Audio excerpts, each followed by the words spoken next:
You're listening to a Countout Podcast.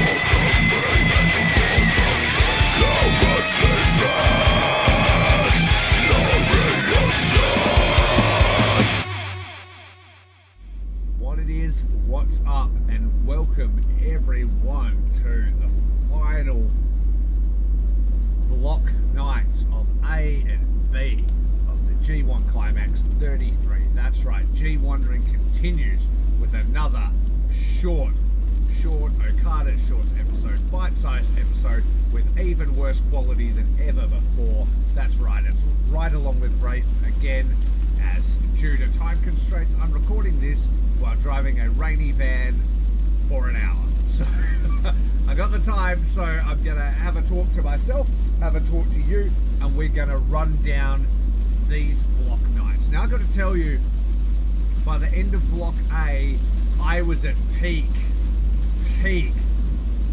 G1 burnout. I was very flat with the results of that particular event, not very happy with it at all, but then block B brought me back later, and I've had time to mull on it. You didn't want to speak to me after block A finished up. I was pretty fucking over it. So now we are here, but we're gonna launch into it straight away, because I've got, I think, a lot to say about some of the matches on these, and then literally almost nothing to say about some of the others, as there was some pants kind of bullshit happening here. So, and it's weird, because I think a lot of it has to do with the pacing of the tournament and the way they were trying to keep, I don't know, mystery about the results. I'm not really sure, but let's flesh it out together, jump on board, join your bad friend Raffe Houston, one half of the International Wrestling Grand Prix, the Kings of Shorts, right now. G1 Climax, G Wandering, Nights, 13-14. Okay.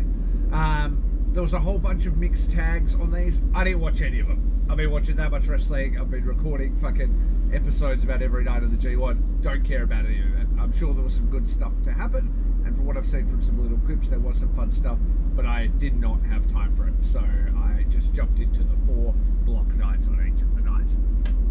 First up for A block was Yota Tsuji versus Gabe Kidd, in a real just like Black Mirror moment where there's 2 Yota Tsujis and it's very confusing because they look so similar.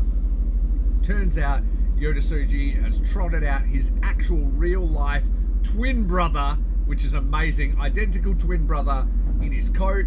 Gabe Kidd, of course, attacks like he has attacked everybody in the tournament, and then Yota comes from behind.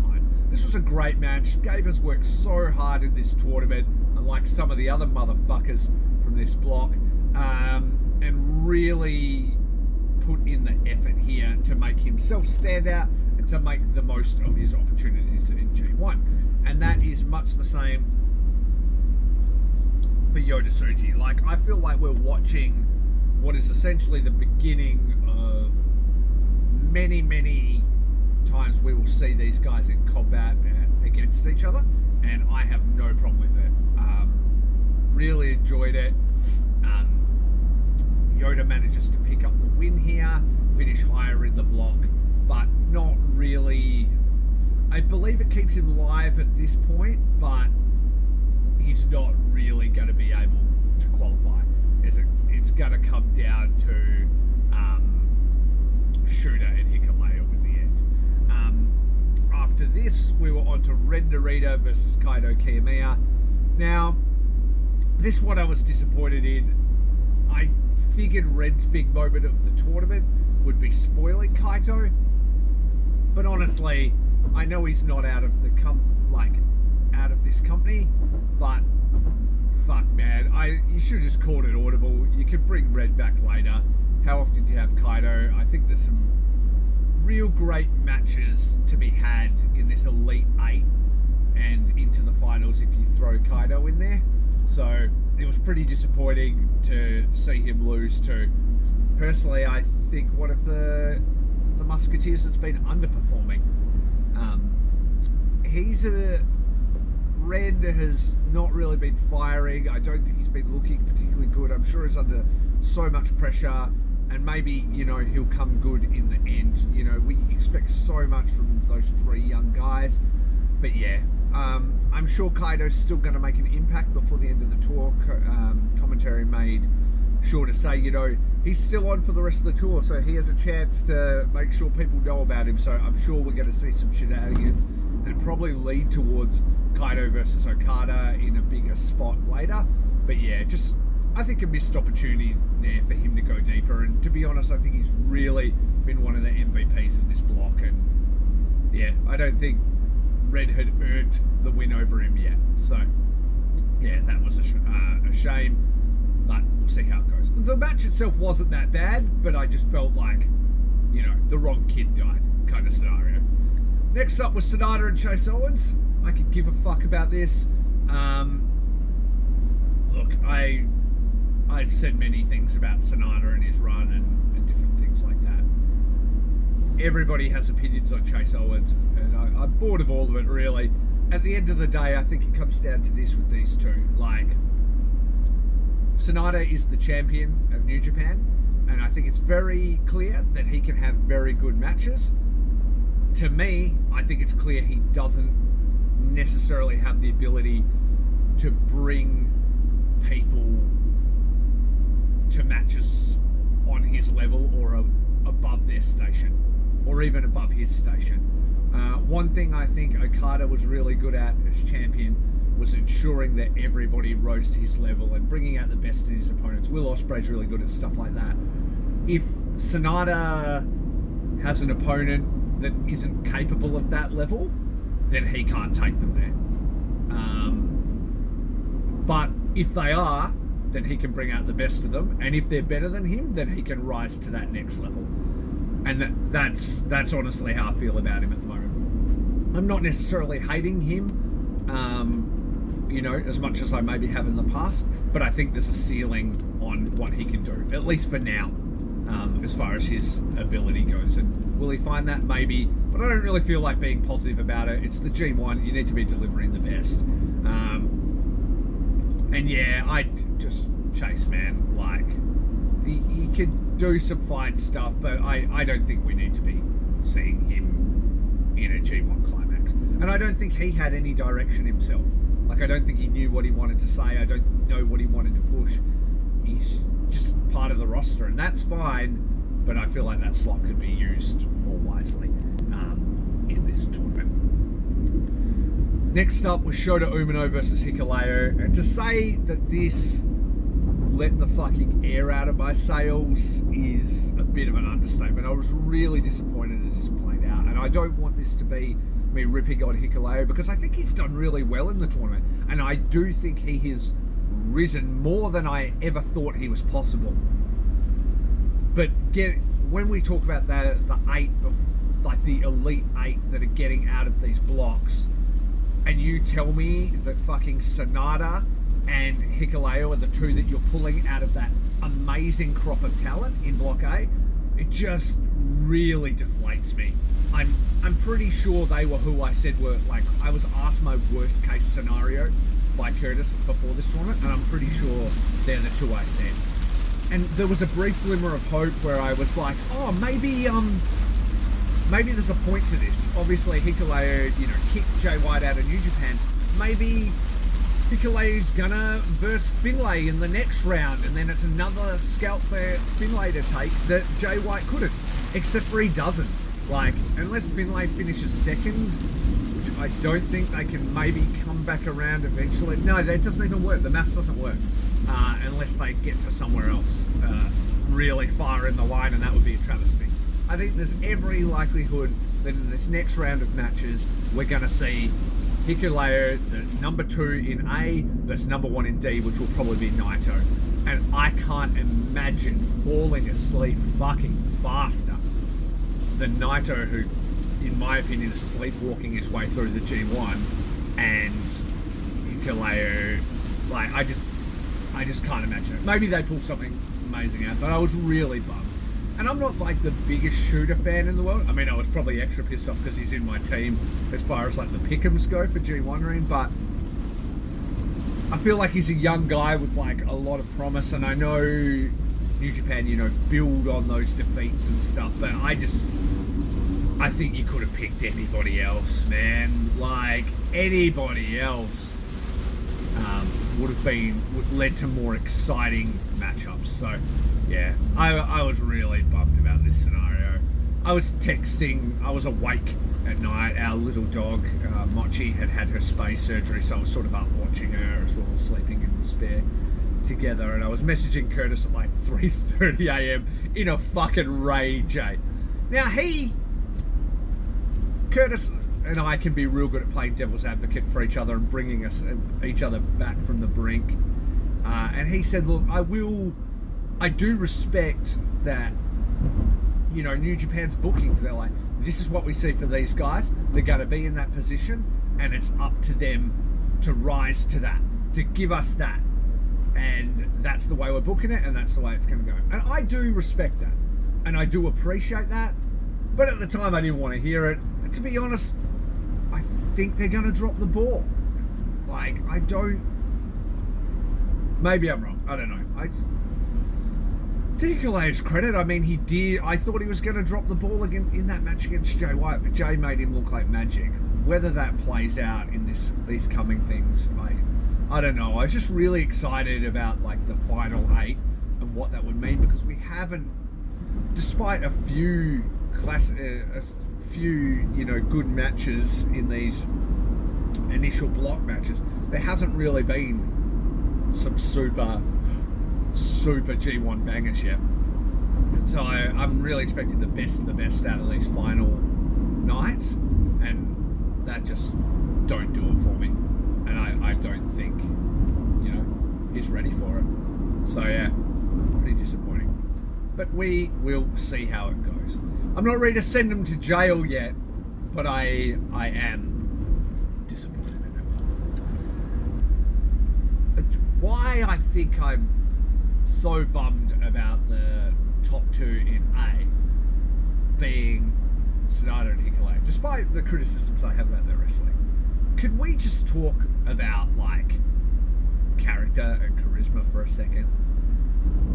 For like, I don't know, 14 years, RuPaul has been on a journey.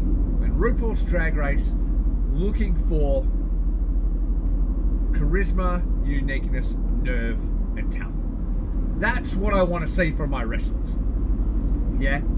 And when I break down those things on each of the wrestlers, I think wrestlers need to have all 4 of those things. And if you don't have all 4 of them, then the one that you're missing needs to, like, I don't know, shoot through the roof or whatever. And if you just break down those premises on each of those guys, I'm just not really sure it's there. Like, Sonata, charisma? No, I really don't believe so. Uniqueness? I mean, he's a handsome dude. Unique at, like, I don't know, being a blank slate, I guess. Nerve? He doesn't really seem to take any chances for me. And I don't think it's fair to say he doesn't have talent. I think he does, but is it to enough of a level that it can compensate for those other 3 factors, yeah? And then Hikuleo. Charisma? Not really there. Uniqueness? Very tall. Nerve? Doesn't really seem to be taking any super chances. And talent? I think there's talent there, but it's still in the early developing stages. So, that's just where I'm at. When we're talking about finalists, when we're talking about people getting big pushes and becoming like flag bearers from the company, that's what I want to see. That's where I get frustrated. I'm on that RuPaul scale. That's all I'm saying. That's all I'm saying. Okay. B block. Hoping I'll lose everybody with that fucking tirade, but it's out of my system now. I've said it. Alright. Next up was B block. The first match is Yoshihashi versus Kenta. And man, Yoshihashi was trying, but there's not a lot I can say here. This was painting by numbers. There's some slaps by Kenta. I don't know. We did something else here. I don't really have a lot to say about this one. I can't imagine caring about it in any way. Taichi versus the Great Okada. Now, as I said, I was in not a great mental place over these 2 days, dealing with a sick dog. I'm fucking pissed off at night one. I did like this match. I like the two of them. I kind of want to go back and watch it again, maybe with fresh eyes, because this should be everything I want. I do remember liking it, but I'm having a hard time now recalling the details. I think, in my own mind, I thought the match had already happened, and then I was sort of surprised that I was like, oh, wait, I get this match again? In reality, it was just in my own mind. So, it was good. I'm actually super pumped to see the Great Okada challenge for that Taichi belt. I said that in earlier episodes. For that KOPW, I think that could be a real good place for the Great Okada, and I would love to see him laying on that I'm the king of pro wrestling vibe. I think that could be really cool for him. So let's see it go. I also like the savagery of that last hold. Now I remember it. That shoulder lock thing where it was a wrap. That was really cool. All right. Okada versus Tanga Loa. Now, bro, I kind of like... I think I like Tanga Loa as a person. I think he seems very charming and nice and like a friendly guy. And I even liked him like comforting ELP after that match, both, when he versed him and afterwards. I like that sort of caring side of him. But dude, this match, I just went on a bit of a tear saying that Okada fucking would make people look good. There was nothing he could do here, man. That soft style strike thing he does, I don't know what it is. It's like a Haku vibe, but just looks so fucking trash, man. I saw somebody on Twitter defending it, being like, it's called protecting the top guy before like the final fucking run of matches. And I understand what you're saying, but dude, you're not protecting anybody. You're making yourself both look terrible. That's all I'll really say about this. Yeah, it was average at best. I think they brought Tanga Loa back a little bit too early here, but I hope he watches that back and learns and thinks about sort of what that is and what he needs to do to get to the same spot. You're in New Japan Pro Wrestling. This is some of like the hardest fucking hitting shit in the world. The size that he's got and the look that he's got, doing like never fucking KOPW, like hard hitting strong style, he could be a beast in this company. He just needs to do it. He needs to fucking lay his shit in and needs to get a better finisher. I hate ape shit. It looks terrible. There's fucking 30 centimeters between his fucking opponent's head and the fucking mat at best. So, what is it, a gut buster or something? I don't know. I don't like it. Next up, El Phantasmo versus Will Ospreay is everything I fucking wanted to see. These two were so good together. The amount of respect Will Ospreay was putting on ELP's name was awesome. The amount of fucking like false finishes where they made you think that ELP could do it as well. Like, Will gave him so much here. It's very clear that he thinks the world of him and wants him to do well. And that crowd was ravenous. That was like an ELP fucking town. I absolutely loved it. I was so sorry to see him not pick up that win, but so happy for him. That match is the definition of victory and defeat. Just so good, but also Will making himself look so good. He really is one of the best in the world at that stuff, and still got me believing that he could potentially win it despite holding that US belt. I'm pissed off I didn't pick him for my team, for the pick'ems, but I really thought that with the Okada stuff and with ALP being on the last night, I really thought he'd hit a banana peel, and because of that title, it'd get slipped up. So it looks like it's going to come back to haunt me. But if you haven't seen a match, I would have to say that that was one of the highlight matches of the tournament. Like, if you're just going to parachute in and check out a G1 match and want to see that really fast, high flying, hard hitting New Japan style, that is a definition of it. That's like Will Ospreay versus Kenny levels of effort, and it's so good. He finishes him with that fucking Storm Driver 93, which is literally death. And yeah, the angle on it this time didn't look quite as brutal as the Kenny Omega one. But yeah, it was really good, man. I can't recommend it enough. I'm very excited to see where we're going, and to see what's next. I'm really interested to speculate about where we're going to be. So what are we looking at? We're looking at Sonata and Hikuleo and Ospreay and Okada, and then C and D. Now, I'd have to be thinking we're talking, oh Jesus, maybe Finlay and Shingo? Is Shingo still in the mix? I don't know. And then Naito and Zack, maybe? Or Naito and Cobb? I don't know. But yeah, I don't know. I think we're going to be looking at maybe it's Sonata versus Shingo. Is it 1 versus C2? I think it is. Either way, I'm not going to speculate now because I'm absolutely going to mince the order. But let's see what those Elite 8 are and what they could do, and that will be very interesting, yeah? I think the current standings in the pick'ems are Amy on 27, me on 26, Curtis on 25, and Travis on 18. So it's heating up. It's still a close race, but fuck, I haven't added in the points there for the quarterfinalists, so I'll make sure to give them to Curtis. But I think we're gonna see, well, who's through? I can do it right now. I'll do it live while at the traffic lights.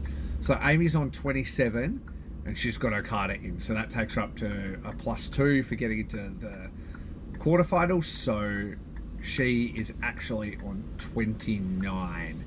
Nobody has Ospreay, nobody has Sonata, nobody has Hikuleo. Okay, Amy on 29, me on 26, Curtis on 25, Travis on 18. As far as my guys, everybody is eliminated from my team now except for Finlay. Everybody is eliminated from Amy's team except for Okada because Hanare and Goto can't get through.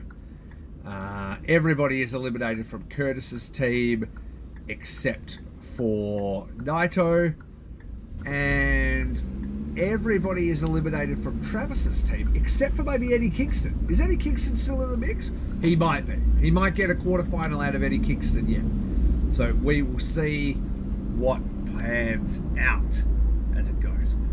Thank you for listening. I don't know if this was extra long. I can't check the timer because I'm driving. But thank you for listening. You're going to have your good friend Curtis Spears back very soon to take you through the finals of nights of blocks C and D. And then we're heading screaming into the Elite 8, the semis, the finals, the whole deal. So make sure you check out us on all the places at Okada Shorts. Make sure you check out our sister shows at Throwing Dice Pod for Curtis's Wargaming podcast, Throwing Dice. Check out my sister show at Faces Feels Cast. Everything you need to know about the world of independent wrestling in a way, at least as well about the people that I interview on there. I do have interviews with New Japan Pro Wrestling Talent. You can catch out interviews with the likes of Aaron Hanare and Robbie Eagles. You can also check out our sister shows, Hot Friends, over at the Count Out Network, where you can not only check out cool shows like Ring Post Radio, keeping you up to date with everything, Your Dose of Death, talking about the deathmatch indie scene, but you can also subscribe to the Patreon for only $5 a month and check out our Bro Down podcast, Drop Your Shorts, coming out every month when we're not doing G Wondering anyway, of us just talking about our lives and hanging out, and we're going to put a bit more into that because we've got some fun ideas and some extra content that we can't always fit into Okada Shorts. So check all that stuff out and you know what to do. It's rate and subscribe, listen or die, keep it right, keep it tight, and most importantly, keep it what? Short.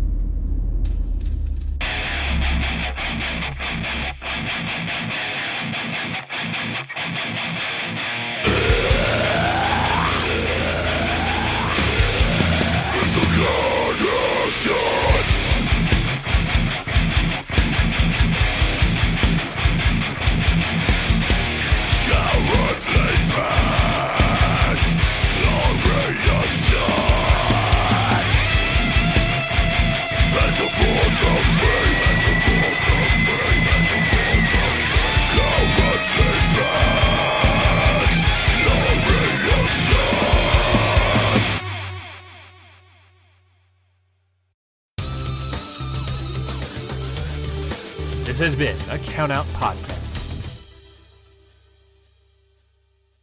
So, Curtis. Yeah, man. Count said we've got to do an ad. I've never done one before. What should we do? I have no idea, bro. I never made an ad before. What are we doing an ad for? I don't know. We just say we're like a New Japan Pro Wrestling podcast, and we just put a bunch of clips like here. Arguably the most shredded guy. So you really want to get there too. Maybe a little bit bigger. Yeah. We'll see. Heard that here. Michael Richards calling Jay White small compared to him. Here. I love it. This picture you've painted for me. I want to hang it up. I want to frame it and hang it up in my bedroom. Yeah. We don't have a WWE tryout or a New Japan tryout every second week, and now I'm in Bullet Club. And here? Will Ospreay versus Kenny Omega.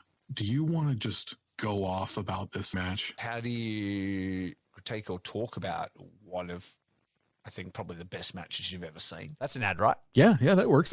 That's brilliant because then all our work's already been done for us and we don't have to do anything. Aha, past us did it. Present us living in the now. Look at us. Look at that. us being friggin' brilliant. Mate, minimum effort, maximum output. Okada Shorts podcast. Check it out on the Count Out Network at Okada Shorts. Rate and subscribe, listen or die.